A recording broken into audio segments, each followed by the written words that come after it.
तेजागासो भागेति मे सोमाय ब्रूताच्छम्राज्यं गच्छतादिति मे विजितस्वाभिजिन्वन्तु अभिज्यं देवज्ञो यामतिर्भा अतिर्यतस्तवीरम्येत चक्रतत्कृपात्वामे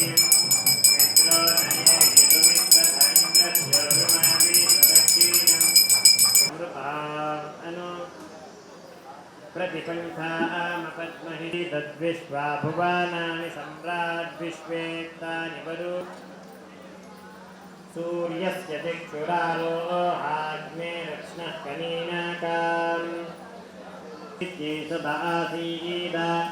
अस्तभ्नाद्या वृषभो अन्तरिक्षममीमीतवरिमाणं पृथिव्याः आसीदद्विश्वा भुवानानि सम्राड्विश्वेत्तानि श्रियासु त्वत्सकृतं वरुणो विश्वज्ञं दिवि सूर्यामतरं मन्त्रं गोचे माग्नये गणेशो कुम्भस्य दौभाग्ये साल्यां वाचे प्रभञ्जनाय नमः दर्भे आकाशाय नमः ॐ हां ज्ञानाय नमः ॐ हां वैराग्याय नमः ॐ हां ऐश्वर्याय नमः दक्षिणमूर्तिनि ॐ ह्रीं वामदेवमूर्ताय सौम्यमूर्तये नमः उत्तरमूर्तिनि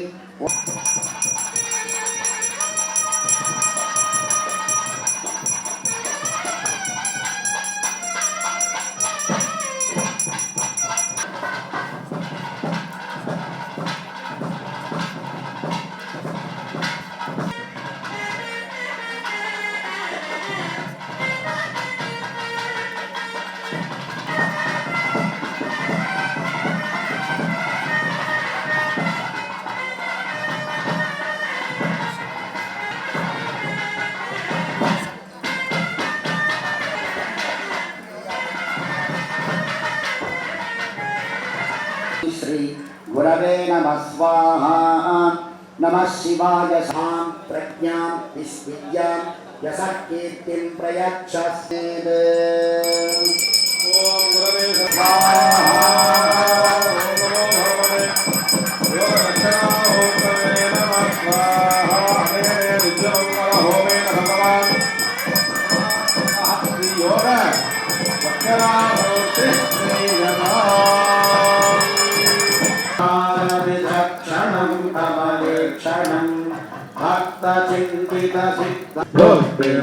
भुक्तिमुक्तिफलप्रदं भुवि पद्मजाच्युतपूजितं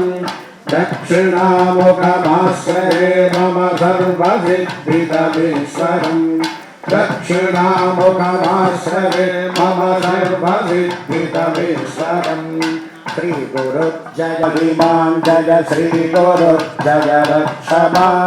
श्री गुरु जय पाहि मां जय श्री गुरु जय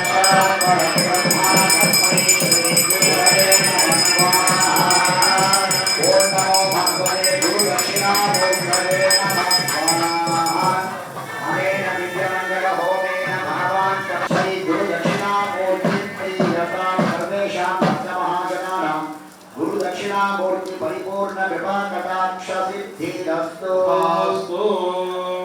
जय गुरु जय पाहि मां जय गुरु जय रक्ष मां जय गुरु जय पाहि मां